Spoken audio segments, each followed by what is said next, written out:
పుత్రుడైతే పున్నామ నరకం నుంచి రక్షిస్తారన్నటువంటి పాత నానుడితో ఇవాల్టికి కూడా కొడుకుల కోసం తాపత్రయపడేవాళ్ళు.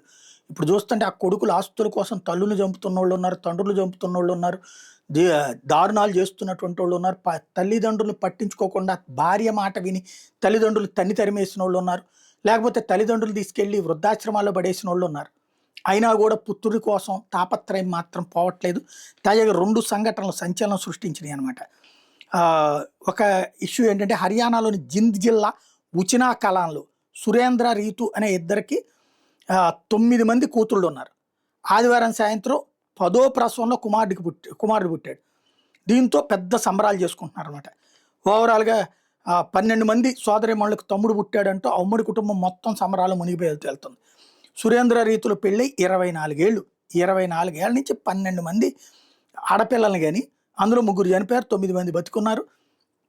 ఇప్పుడు అబ్బాయి పుట్టాడు, సంతోషపడిపోతున్నారు. అబ్బాయికి దిల్కుష్ అని పేరు పెడతారట.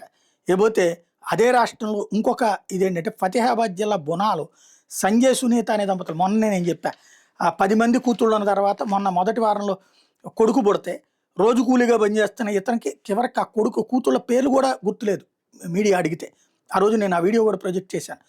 19 ఏళ్లకి గాను 10 మంది కూతుళ్ళ తర్వాత ఒక కొడుకు పుడితే సంబరం చేసుకున్నటువంటి పరిస్థితి.